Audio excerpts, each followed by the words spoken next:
నమస్తే, welcome to 99 TV. Telangana రాజకీయాల్లో ఇప్పుడు నిశ్శబ్దం రాజ్యమేలుతోందా? ఆ ప్రశ్నకి కాసేపు అవును, ఇంకాసేపు కాదు అనే సమాధానం వస్తుంది. అవును, కాదుకు మధ్య ఉన్న గ్యాప్‌ని అడ్రెస్ చేసుకుంటూ ఎలా బీజేపీని ముందుకు నడిపించాలనే దాని మీద స్టేట్ బీజేపీ ఇప్పుడు ఫోకస్ పెట్టింది. సరే, ఆర్ఎస్ఎస్ ఏంటంటే ఒక డిసిప్లిన్ నేర్పిస్తుంది. ఇవన్నీ ఏంటంటే ఆర్ఎస్ఎస్‌కి అనుబంధంగా ఉన్న రాజకీయ విభాగంగా బీజేపీ ఎదుగుదలని 1980s నుంచి ఇప్పటిదాకా మనం చూస్తూ వస్తున్నాం.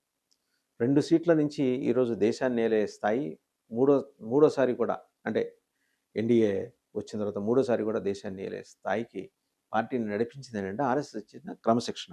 రాజకీయాల్లో విజయం అనేది ఒక్క ఎన్నికలో గెలవటం కాదు, ఒక్క నాయకుడితో కాదు, ఒక సిద్ధాంతం తరతరాలకి బదిలీ అవటంలో ఈ విజయం ఉందనేది చాలా బలంగా బీజేపీ నమ్మింది. అందుకని ఈరోజు వాళ్ళ మ్, ఈ సర్వసైన్యాధ్యక్షుడిగా తెలంగాణలో రామచంద్రరావుకు అవకాశం ఇచ్చింది. So commander in chief for Telangana BJP ఆయన ఏం చేయాలి, ఆయన ముందున్న సవాళ్ళు ఏంటి అనేది చూస్తే, పార్టీ సిద్ధాంతానికి ముందర బేస్ ఉన్న ఆర్ఎస్ఎస్ మూల సిద్ధాంతాన్ని ఆయన చాలా జాగ్రత్తగా ఒడిసి పట్టుకున్నారు. ఆ సత్యాన్ని, సిద్ధాంతంలో ఉన్న సత్యాన్ని భారత రాజకీయాల్లో అత్యంత బలంగా నిరూపించడానికి పార్టీ హెడ్ క్వార్టర్స్ ఇప్పటివరకు ఏం చేస్తూ వచ్చిందో దేశవ్యాప్తంగా అదే ఆయన చేయాలని భావించారు. అది చేసుకుంటూ వస్తున్నారు కూడా. సో నరేంద్ర మోడీ తోటి ఒక యుగం, ఒక ఎరా మొదలైంది. So the continuance of that era needs to be done అనేది ఇవాళ తెలంగాణ స్టేట్ బీజేపీ ముందు పెట్టుకున్న లక్ష్యం. గుజరాత్ నుంచి గంగ వరకు, కశ్మీర్ నుంచి కన్యాకుమారి వరకు సో పరిగెత్తారు, ఉరికెత్తారు, మధ్యలో మోకాళ్ళకి దెబ్బలు తగినాయి, లేచి నుంచున్నారు, గాయాలకి మందు రాసుకున్నారు, తిరిగి పరిగెడుతూనే ఉన్నారు. విజయాల్ని ఒడిసి పట్టుకుంటూ తమ ఖాతాలో వేసుకుంటూ వస్తున్నారు బీజేపీ పార్టీ అగ్రనాయకత్వం. ఈ విజయాల వెనుక ఒక మోడీ మాత్రమే లేడు. అది ఆయన వెనుక నిలిచిన ఒక శక్తివంతమైన ఐడియాలజీ ఉంది, అది ఆర్ఎస్ఎస్ది. తెలంగాణ బీజేపీ అధ్యక్షుడు ఇటీవల చేసిన వ్యాఖ్యలు ఈ మాట చాలా స్పష్టంగా మనకు అర్థమవుతుంది. ఈరోజు తెలంగాణలో బీజేపీ నిలబడి మాట్లాడగలుగుతోంది అంటే అది నిన్నటి మెంటార్స్ త్యాగాల వల్లే. బీజేపీ నాయకులు ఎంతమంది ఇక్కడ వాళ్ళు త్యాగాలు చేశారు పార్టీని నిలబెట్టాలి. మనం చూసుకుంటే తెలంగాణ బీజేపీలో ప్రముఖంగా కనిపించే ఫిగర్స్ ఆలే నరేంద్ర అండ్ బద్దం బాలరెడ్డి, నల్లు ఇంద్రసేనారెడ్డి, ఇంకా లెక్కకు మిక్కుటంగా కిషన్ రెడ్డి గారు, బండి సంజయ్, వీళ్ళందరూ చేసుకుంటూ వస్తున్న త్యాగాల ఫలితం వల్ల ఇవాళ బీజేపీ చాలా షేప్డ్గా ప్రజల ముందు మేనిఫెస్ట్ అయింది, ఆవిష్కృతమైంది. వి రామారావు లాంటి సీనియర్ నాయకులు, ఆయన సిక్కిం గవర్నర్గా కూడా చేశారు. పదవుల కోసం కాదు, పవర్ కోసం కాదు, సంస్థ కోసం, సిద్ధాంతం కోసం నిశ్శబ్దంగా జీవితాలు అర్పించారు. అందుకనే బీజేపీ చేసేది నిశ్శబ్ద పోరాటం. వాళ్ళు ఎప్పుడు చాలా సింపుల్గా ఉండాలి. బంగారు లక్ష్మణ్ గారు ఆ మాటకు వస్తే ఎంత సింపుల్గా ఉండేవారు. ఆయన జాతీయ అధ్యక్షుడయ్యారు. వి రామారావు గారు కశ్మీర్ గవర్నర్, ఈరోజు ఇంద్రసేనారెడ్డి గారు త్రిపుర గవర్నర్. వీళ్ళ పదవులు ఏమి ఓవర్నైట్ రాలా. ఒక బాడీ బిల్డరు ఓవర్నైట్ ఆయన ఏమి గవర్నర్ అయిపోలా. దత్తాత్రేయ గారు, ఆయన insistent commitment for the party and ideology. అన్ని పదవులు అనుభవించిన కేంద్ర మంత్రిగా, గవర్నర్గా ఆయనలో ఉండే ఆ నిరాడంబరత్వం ఎక్కడి నుంచి వచ్చింది? ఆర్ఎస్ఎస్ నేర్పించిన ఒక క్రమశిక్షణ నుంచి, సేవాభావం నుంచి వచ్చింది.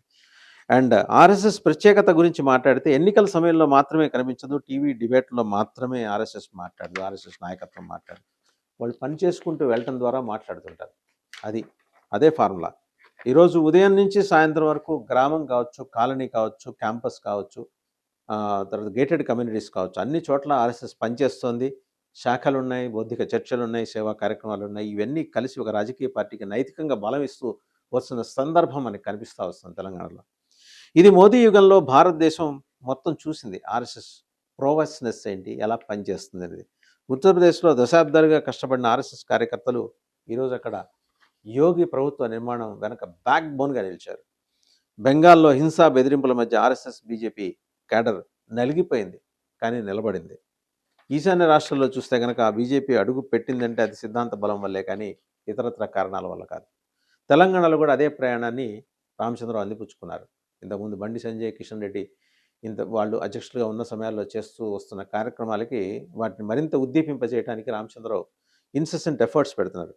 ఒకప్పుడు బీజేపీ అంటే పట్టణాలకు పరిమితమైన పార్టీ అని ఉన్న ఒక మాటని ఆయన చెరిపేసి ఇది గ్రామాల స్థాయి వరకు వెళ్తుంది, ఇదేదో ఒక మతానికో ఒక ధర్మానికో సంబంధించిన పార్టీ కాదు, బట్ మెజారిటీ ప్రజల హక్కులకు సంబంధించి మాట్లాడే పార్టీ అని చాలా సటిల్గా ఆయన మెసేజ్ కన్వే చేసుకుంటూ వెళ్తున్నారు. గ్రామస్థాయి నుంచి పంచాయతీ స్థాయి వరకు బలంగా ఈ స్లోగన్ని ఆయన తీసుకెళ్ళగలుగుతున్నారు. ఒక్కసారిగా జరిగిందా ఇది అద్భుతం?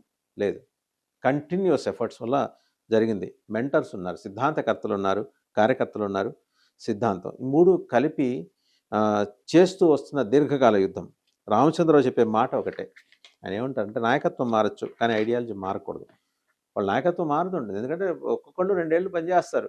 తర్వాత మనం చూడలేదు, వెంకయ్య నాయుడు గారు జాతీయ అధ్యక్షుడిగా చేశారు. తర్వాత మళ్ళీ సాధారణ కార్యకర్తగా కూడా ఆయన బీజేపీ కోసం పనిచేశారు. ఎంతమంది చేయాలా? నితిన్ గడ్కరీ గారు చేయలేదా? ఆ మాటకొస్తే మన డిఫెన్స్ మినిస్టర్ రాజ్నాథ్ సింగ్ గారు చేయలేదా? అండ్ జేపీ నడ్డా గారు ఆయన పార్టీ అధ్యక్షుడిగా ఉండి కూడా ఆయన చేస్తూ వస్తున్న ఉద్దిగ్గా చేసే కార్యక్రమాలు. ధర్మేంద్ర ప్రధాన్, శివరాజ్ సింగ్ చౌహాన్ ఒక టీచర్, ఆయన పార్టీకి ఎలా కమిటెడ్గా చేశారు. అండ్ ఈరోజు మధ్యప్రదేశ్లో చూసినా, రాజస్థాన్లో చూసినా కొత్తగా వచ్చిన ముఖ్యమంత్రులు వాళ్ళ వెనకాల నిలబడింది పైనుంచి ఉన్న ఆశీస్సులు కాదు, వాళ్ళ పనే వాళ్ళ వెనకాల నిలబడింది. అండ్ దేశంలో చాలా పార్టీలు నాయకుల మీద నిలబడితే నాయకుడు వెళ్ళగానే పార్టీ కూలిపోయిన సందర్భాలు చూసాం. కానీ బీజేపీలో నాయకుడు తయారవుతాడు. ఒక కర్మాగారం అది, నాయకులను తయారు చేసే కర్మాగారం. సిద్ధాంతం నుంచి, క్రమశిక్షణ నుంచి, త్యాగం నుంచి నాయకుడిగా ఎవాల్వ్ అవడానికి కావాల్సిన ప్లాట్ఫామ్స్ని బీజేపీ ఇస్తుంది. నరేంద్ర మోడీ ఒక నాయకుడు కావచ్చు, కానీ ఆయన వెనక నిలిచింది లక్షల మందికి కనిపించని గురువుల శక్తి. అదే ఆర్ఎస్ఎస్. వాళ్లే ఆర్ఎస్ఎస్, వాళ్లే బీజేపీ విజయం వెనుక ఉన్న వీరగాథలు. సో ఆ ప్రిన్సిపల్ని ఒడిసి పట్టుకున్నారు రామచంద్రరావు.